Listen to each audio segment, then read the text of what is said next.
মুখ্যমন্ত্রী প্রধান উপদেষ্টা হিসেবে আপনাদের এই সিপিআইএম এর একজন মন্ত্রীকে রেখেছেন। এখন উনি তৃণমূল করবেন কি 3 দিন বাদে বিজেপিতে জয়েন করবেন, এটা তার ব্যাপার আর ওই দলগুলোর ব্যাপার। এই রাজনীতির এদিক থেকে ওদিকে যাওয়ার যে প্রবণতা তৃণমূল এবং বিজেপি পশ্চিমবাংলায় আমদানি করেছে, আব্দুল সাত্তার তার একটি উদাহরণ। তৃণমূল এবং বিজেপি দুজনেই আতঙ্কগ্রস্ত হচ্ছে এই আন্দোলনে। ব্রিজভূষণ, যার বিরুদ্ধে এত যৌন হেনস্থার অভিযোগ, তাকে প্রধানমন্ত্রী নরেন্দ্র মোদী একেবারে বুকে জড়িয়ে নিয়ে ঘুরে বেড়াচ্ছে। যে মুকুল রায় আর মমতা দুজনে মিলে তৃণমূল দল করল। 3 নম্বর লোক ছিল শুভেন্দু অধিকারী।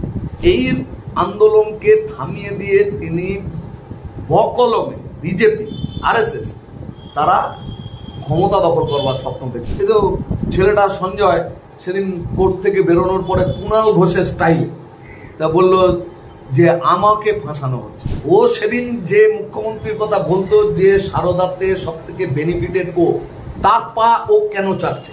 তৃণমূল আর কুণাল হচ্ছে একদম ঠিকঠাক, যেমন তৃণমূল পার্টি তেমন কুণাল। মুখ্যমন্ত্রী প্রধান উপদেষ্টা হিসেবে আপনাদের এই সিপিআইএম এর একজন মন্ত্রীকে রেখেছেন, আব্দুল সাত্তার।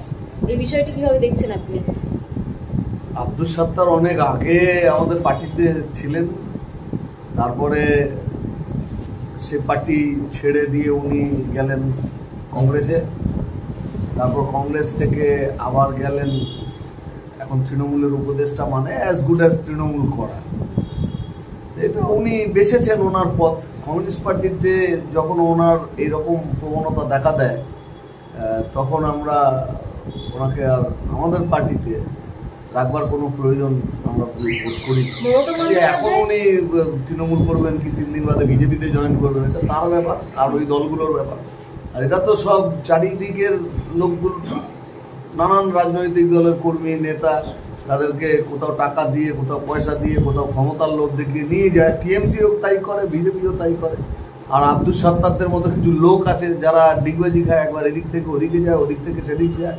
মেরুদণ্ড বলে যাদের কিছু নেই, ক্ষমতা হোক, লোভ হোক, অর্থ হোক, কোনো না কোনো কারণে আদর্শহীনভাবে এই রাজনীতির এদিক থেকে ওদিকে যাওয়ার যে প্রবণতা তৃণমূল এবং বিজেপি পশ্চিমবাংলায় আমদানি করেছে, আব্দুল সাত্তার তার একটি উদাহরণ। দাদা, সিপিআইএম এর রাজত্বকাল নিয়ে, শাসনকাল নিয়ে মমতা বন্দ্যোপাধ্যায় বলেছেন যে পশ্চিমবঙ্গের ইতিহাসে সব থেকে খারাপ দিন ছিল সেই দিনগুলি, কিন্তু তারপরে সিপিএম এর ওপরেই তাকে ভরসা করতে হয়েছে। সিপিআইএম এর ওপরে ওনাকে ভরসা করতে হয়েছে না। সিপিআইএম এর ওপরে যে আক্রমণ উনি করেছেন, এই আক্রমণের 10 ভাগ এদেশের কোনো পার্টির বিরুদ্ধে যদি করা হয়, সে পার্টি নিশ্চিহ্ন হয়ে যাবে। সিপিআইএম বলে দাঁড়িয়ে আছে। এত অত্যাচার ওনারা করেছে 11 সাল থেকে। আর সিপিআইএম সম্পর্কে ওনার এত ভাবনা কেন? আমরা তো গত 2টো বিধানসভা নির্বাচনে, বা 21 সালের বিধানসভা নির্বাচন হোক, 24 সালের লোকসভা নির্বাচন হোক, তাদের তো বামপন্থীরা একটি আসনও জিততে পারে। তাহলে উনি দুঃস্বপ্ন সিপিআইএমকে নিয়ে, বামপন্থীদের নিয়ে দেখছেন কেন? এই এক হাল দেখছি আমি বিজেপি নেতাদের। তার মানে তৃণমূল এবং বিজেপি ক্ষমতা ভাগাভাগি করে থেকেও একটা রাত ভালো করে ঘুমাতে পারছে না। তার মানে জনগণের পরিবর্তন এই দুটো দল দেখতে পাচ্ছে। দুটো দল তো সরকারে আছে, তাদের ইন্টেলিজেন্স আছে, আইবি, এসবি, বিভিন্ন সংস্থা, তদন্তকারী সংস্থা, পুলিশ, সব এদের হাতে আছে। তাহলে জনগণের পালস বোঝবার জন্য এদের হাতে ক্ষমতা বেশি। তার সাথে আছে মিডিয়া, এদের বসংবদ মিডিয়া, দুটো দলের হয়ে কথা বলে তারা। তো কাজে এখান থেকে নিশ্চয়ই ওরা এমন কিছু উপাদান পাচ্ছেন যা ওদের দুজনেরই রাতের ঘুম কেড়ে নিয়েছে। যে সিপিআইএম মানুষের মধ্যে জায়গা পাচ্ছে, বা এই তিলোত্তমাকে ঘিরে যে বিরাট আন্দোলন চলছে, সেই আন্দোলনে বাম ঘরানা সেটা স্পষ্ট হয়ে উঠছে। এখানে বিজেপি কোথাও নেই, আর আন্দোলনটা তৃণমূলের বিরুদ্ধে। তার ফলে স্বভাবতই তৃণমূল এবং বিজেপি দুজনেই আতঙ্কগ্রস্ত হচ্ছে এই আন্দোলনে, এবং বামপন্থীদের অগ্রগতি ঘটায়, বামপন্থীদের সামনে আসায়। সেই কারণ থেকে উনি বাম আমলের কথা বলছেন। বাম আমলের সঙ্গে এইটার তুলনা হয় না। পশ্চিমবাংলায় আজকে যা চলছে, এটা একটা নরকের রাজনীতি। একটা জঙ্গলের রাজত্ব। পশ্চিমবঙ্গে যে বিগত দিনগুলোতে যে নারী ধর্ষণের ঘটনাগুলো সামনে আসছে, তার জন্য সুকান্ত মজুমদার বলেছেন যে উত্তরপ্রদেশের যে বুলডোজার দাবাই সেটা যেন পশ্চিমবঙ্গে চালু হয়, তাহলে আমরাও তো বাংলার মানুষকে বলতে চাইছি যে বিজেপি কি জিনিস সেটাও বাংলার মানুষের বোঝার দরকার। যে তৃণমূল যে পাপ কাজ করছে, অন্যায় কাজ করছে, মানুষ অতিষ্ঠ হয়ে গেছে তৃণমূলের জন্য। তো তৃণমূলের এই সমস্ত গুণগুলো বিজেপির মধ্যে আছে, আরো ভয়ঙ্কর ভাবে আছে।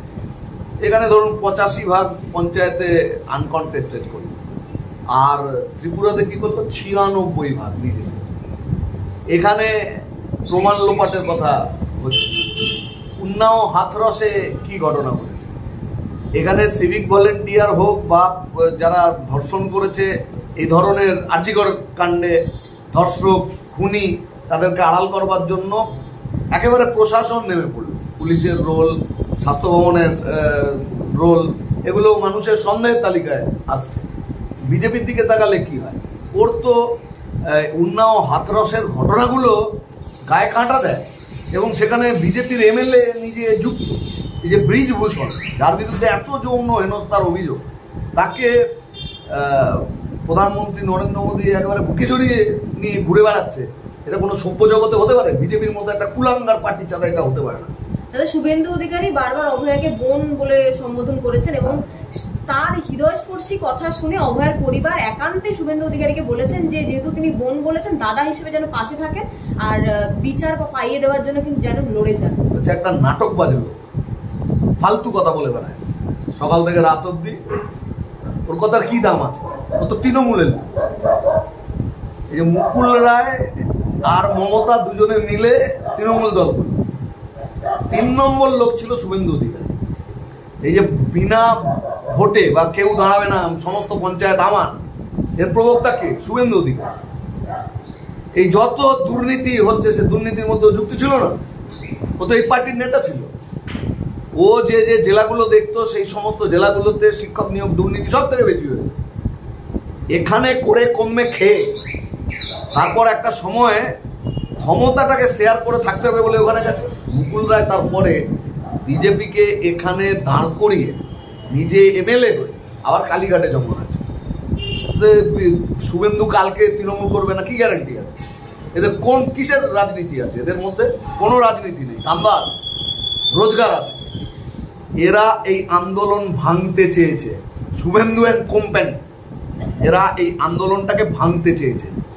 এই কারণের জন্য জনগণের আন্দোলনকে হাইজ্যাক করে বাংলাদেশের ঘরানায়, মানে তাকে কপি করে এখানে পেস্ট করে সমন্বয়ক 4 জন বেনামে, আরে সব মানুষ নিজের পরিচিতি নিয়ে লড়াই করছে। যে কোনোদিন, যে মেয়েটি কোনোদিন আন্দোলনে যায়নি, মিটিং করেনি, মিছিল করেনি, সে স্লোগান লিখছে, রাস্তায় ছবি আঁকছে, ঘরের মানে গৃহবধূ তিনি বেরিয়ে এসছেন। একটা ওমেন আপসার্জ হয়েছে, অল্প বয়সী ছেলে মেয়েদের ঢল নেমেছে। এই আন্দোলনকে থামিয়ে দিয়ে তিনি বকলমে বিজেপি, আরএসএস তারা ক্ষমতা দখল করবার স্বপ্ন থেকে ফেলে। এই যে অভয়ের পরিবার শুভেন্দু অধিকারীকে বিশ্বাস করেছেন, দায়িত্ব দিয়েছেন, কিন্তু এটা তো সিবিআই আন্ডারে তদন্ত হচ্ছে। এই তো কদিন আগে স্বরাষ্ট্রমন্ত্রী এখানে এসেছিলেন, সিবিআই এর ভরসা করতে পারছে না। কদিন আগে স্বরাষ্ট্রমন্ত্রী এসেছিলেন, তিনিও তো গেলেন না। অভয়ের স্বরাষ্ট্রমন্ত্রীর কাছে চিঠি দিয়েছেন নির্যাতিতার পরিবার, ফলাও করে মিডিয়াতে 2-3 দিন ধরে বলা হলো যেন স্বরাষ্ট্রমন্ত্রী এসে এই নির্যাতিতার পরিবারের কথা শুনে সব ব্যবস্থা করে দেবে। তারপর উনি এলেন, একটা সরকারি মঞ্চ, একটা বেসরকারি মঞ্চে নির্বাচনের বক্তৃতা করে গেল, এবং সরকারি মঞ্চকেও নির্বাচনের মঞ্চ বানিয়ে ফেলেন। 26-এর নির্বাচন আর এখনকার উপনির্বাচন এইটা নিয়ে বললেন, অথচ 3 সেকেন্ড টাইম স্বরাষ্ট্রমন্ত্রীর হলো না। পশ্চিমবাংলার অন্তত 2 কোটির বেশি লোক 14 তারিখ 14ই আগস্টের পর থেকে রাস্তায় এই আন্দোলনের মধ্যে কোনো না কোনো সময় থেকেছে। আর এইরকম উত্তাল দিনগুলোতে স্বরাষ্ট্রমন্ত্রী, তিনি বিজেপির নেতা, আরএসএস এর নেতা, তার 3 সেকেন্ড টাইম হলো না। এরপরে শুভেন্দু বলবে, সুকান্ত বলবে, আর বিজেপি বলবে আমাদের দুঃখে দরদে বুক ফেটে যাচ্ছে। আমি বলছি এগুলো হচ্ছে একেবারে ফেক কথা। ওরা এগুলোকে ব্যবহার করবার চেষ্টা করে। 2026-এর ভোটকে কেন্দ্র করে অভয়ের উপরে পা দিয়ে ভর করে, মানে হ্যাঁ, ও তো এখনই ক্ষমতায় আসতে চেয়েছিল, জনগণকে ঘরে ঢুকিয়েছে, দিয়ে ছাত্রদের কল্পিত ছাত্র সমাজের নামে একটা নবান্ন অভিযান করেছে। পরের দিন আর ছাত্রদের না রেখে বিজেপি নিজে নেমে গিয়েছে বন্ধ করতে। ও ক্ষমতা দখল করতে চেয়েছে। তাহলে ক্ষমতা দখল করবার জন্য গণতান্ত্রিক যে পদ্ধতি আছে সেই পদ্ধতিকে ব্যবহার না করে ওদের লক্ষ্যটা ছিল এই আন্দোলনকে কিভাবে ব্যবহার করা যেতে পারে। এক, দুই হচ্ছে আরেকটা কারণ, জনগণের আন্দোলনের চাপে টিএমসি ঘরে ঢুকে গিয়েছে। ওরা একেবারে মানে নৈতিকভাবে বিধ্বস্ত বিপর্যস্ত অবস্থায় চলে গিয়েছিল, বেরোতে পারছিল না মানুষের কাছে। এই তৃণমূলকে নবান্ন অভিযান আর বন্ধ করে ও গর্ত থেকে বার করে দেবে। যে চেনা টিএমসি বিজেপি, লোককে দুটো ভাগে ভাগ করতে হবে, একদল লোক টিএমসি আর একদল লোক তার উল্টো দিকে বিজেপি। তাহলে গভর্নমেন্টের বিরোধিতা করলে বিজেপিকে হাঁটতে হবে। এই ন্যারেটিভটা ভেঙে যাচ্ছে। ভেঙে গেলে টিএমসিও গন্ডগোলে পড়বে, বিজেপিও গন্ডগোলে পড়বে। বিজেপি এখানে গভর্নমেন্ট করতে কোনোদিন পারবে না, কোনোদিনও পারবে না। বিজেপি যেটা চায় সেটা হচ্ছে এখান থেকে বাড়তি কিছু আসন ও এখান থেকে পেতে চায় ওর প্রধানমন্ত্রীদের গদি ঠিক রাখবার জন্য। আর এটা করতে গেলে টিএমসির সাথে একটা সেটিং। কিসের এই সিবিআই এর উপর আস্থার কথা বলছেন? 14 সালে আজকে এটা 24, 10 বছর হয়ে গেল সারদা মামলা সিবিআই করছে। একটার পর একটা দুর্নীতি মামলায় যারা ধরা পড়েছিল তাদের অনেকেই বেরিয়ে গিয়েছে, তারা সব সমাজসেবী হয়ে গিয়েছে। এখন অনুব্রত বেরিয়ে সমাজসেবী। এখন আর কদিন বাদে পার্থ চট্টোপাধ্যায় বেরিয়ে চলে আসতে পারে 26-এর ভোটের আগে, কারণ সমাজসেবার ডাক পড়েছে তার। কতদিন উনি জেলে থাকবেন? এটা বেরিয়ে আসতে পারে। তাই একটা মামলাতে সিবিআই কি পশ্চিমবাংলার মানুষকে এটা দেখাতে পেরেছে যে সিবিআই এর তদন্ত শেষ পর্যন্ত দোষী অপরাধী তাদেরকে চূড়ান্ত শাস্তি দেওয়ার জায়গায় নিয়ে যাচ্ছে? আজকে 3 মাস হতে চললো তিলোত্তমার মৃত্যু। আচ্ছা, যারা প্রমাণ লোপাট করলো, আমি খুনি ধরতে পারছি না, ধর্ষক ধরতে পারছি না, কারণ যেখানে ঘটনাটা ঘটেছিল সেখান থেকে মেয়েটিকে নিয়ে এসে আরেকটা জায়গায় রাখা হয়েছে, অথবা একটা ঘর ভেঙে দেওয়া হয়েছে, সেখানে ডিজিটাল এক্সরে করে অমুক করে তমুক করে কোনোভাবেই ফরেন্সিক কোনো টেস্ট করে কোনো কিছু মিলছে না। তাহলে সিবিআই জানাচ্ছে শীর্ষ আদালতকে যে এখানে প্রমাণ লোপাট করা হয়েছে। সমস্ত সংবাদ মাধ্যমে তা বলা হচ্ছে। আচ্ছা, প্রমাণ লোপাটকারী কজনকে ধরা হয়েছে এখনো অব্দি? ধরা হয়েছে কি? তা তো দেখছি না আমরা। আচ্ছা, একজন আইসিকে ধরা হয়েছে। আইসি কি নিজের ক্ষমতায় এটা করেছে? যে কোনো লোক বুঝবে যে আইসিকে তার ঊর্ধ্বতন কেউ ফোন করেছে। আচ্ছা, ঊর্ধ্বতন যিনি ফোন করেছেন তিনি কি নিজের দায়িত্বে করেছেন? তার সাথে কিসের লেনা দেনা এটা? তাহলে তাকে কেউ না কেউ বলেছে। তাহলে কান টানলে মাথা, 2-3টে কান টানলেই তো আসল মাথাটা চলে আসতো। তাহলে সিবিআই এত রকমের নার্কোটিক্স টেস্ট করছে, এটা করছে, ওটা করছে, সব কিছু করবার পরে কি রেজাল্ট কি? এই তো ছেলেটা সঞ্জয় সেদিন কোর্ট থেকে বেরোনোর পরে কুণাল ঘোষের স্টাইলে তা বললো যে আমাকে ফাঁসানো হচ্ছে, আমাকে ডিপার্টমেন্ট থেকে চাপ দেওয়া হচ্ছে মুখ বন্ধ রাখবার জন্য। অথচ এই ছেলেটাই প্রথম দিন বলেছিল যে আমাকে ফাঁসি দিয়ে দাও, তখন ভাইপো বলছে ওকে এনকাউন্টারে মেরে দাও। মানে একটা কাউকে দাঁড় করিয়ে তাকে মেরে দেওয়া, একটা বিল পাস করালো ফাঁসি, ও জানে এই বিল পাস হবে না, তবু সেরকম একটা করলো। ইচ্ছেটা কি? যে তাহলে এই লোকটাকে একটা দাঁড় করাও, দাঁড় করিয়ে ওকে মেরে দাও, তাহলে কোথাও কোনো সাক্ষ্য প্রমাণ সবকিছু থাকবে না।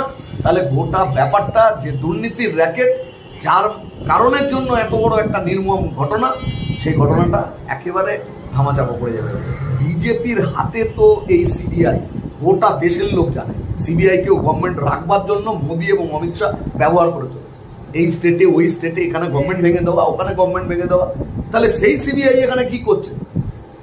তৃণমূল অনেক নিশ্চিন্ত, ওর দাদা আছে, ও সব সামলে দেবে। কাজে আজ এখানে হবে 2-4টে কুমির ছানা দেখাবে, ইলেকশন এলে এগুলো দেখানো হয়। কিন্তু আজকে বলছি যে সারদা মামলা লোকে ভুলে গেছে। এখন নতুন ছেলে মেয়েদেরকে নতুন করে বোঝাতে হবে যে সারদা মামলাটা কি দুর্নীতি হয়েছিল।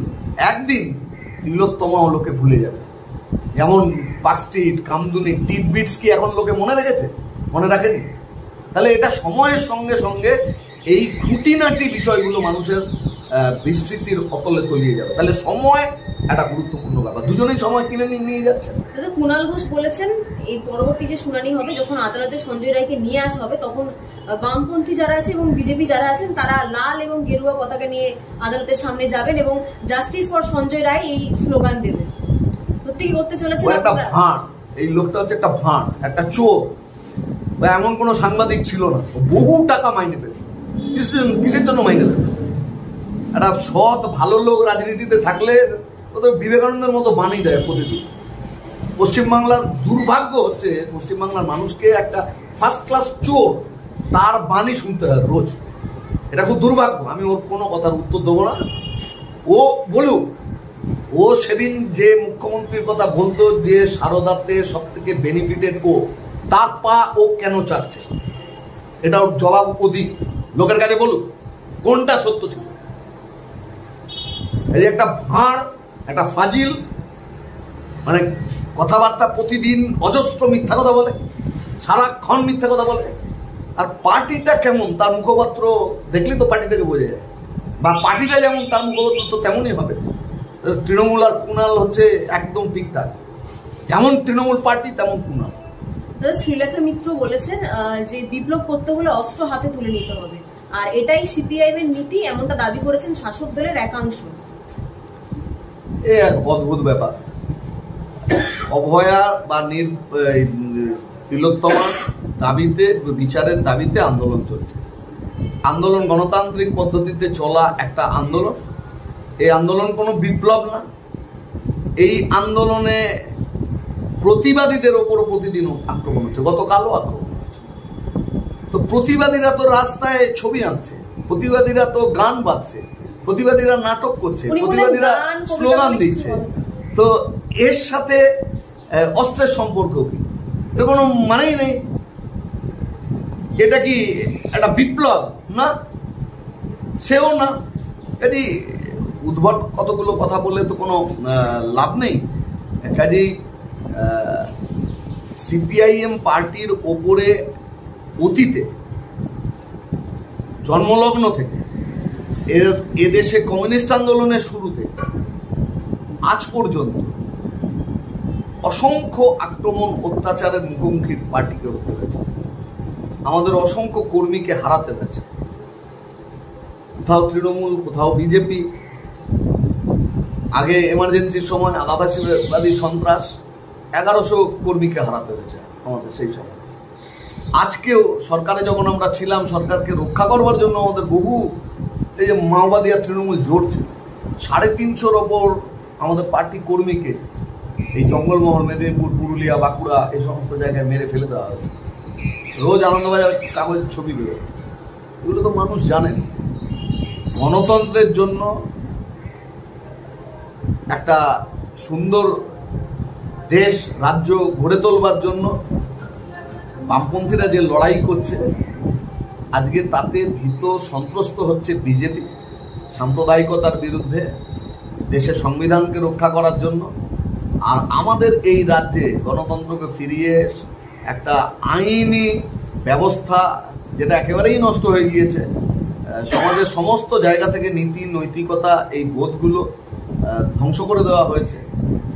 একে আবার স্বাভাবিক সুন্দর একটা বাংলায় আগের মতো সেই অবস্থায় ফিরিয়ে নিয়ে আসবার জন্য অন্তহীন সংগ্রাম, লড়াই, সেই পথে বামপন্থীরা আছে। কারো ভালো লাগতে পারে, আবার কারো রাতের ঘুম চলে যেতে পারে। টিএমসি এবং বিজেপি এই দুজনের রাতের ঘুম চলে গিয়েছে। এখন তাতে তো আমাদের কিছু করার নেই। আমরা যে আন্দোলনের পথে আছি সেই আন্দোলনের পথেই থাকবো। সামনে উপনির্বাচন আছে, 2026 বিধানসভা ভোট আছে। কি মনে হচ্ছে আপনাদের খাতায় কিছু আসন পেতে পারেন? 0 থেকে বেড়ে সেটা আসন সংখ্যা বাড়তে এক্ষুনি বলাটা ঠিক না, হবে না। বাই ইলেকশন শাসক এ রাজ্যে যে কায়দায় করে, সাধারণ জেনারেল ইলেকশনের ক্ষেত্রেও তাই। ভোটার লিস্ট, সেই ভোটার লিস্টটাই তো ত্রুটিযুক্ত। প্রচুর ভুতুড়ে মৃত মানুষের নামও ভেতরে আছে। বাংলা হান্টের আরো খবর দেখতে নজর রাখুন। বাংলা খবর মানেই বাংলা হান্ট।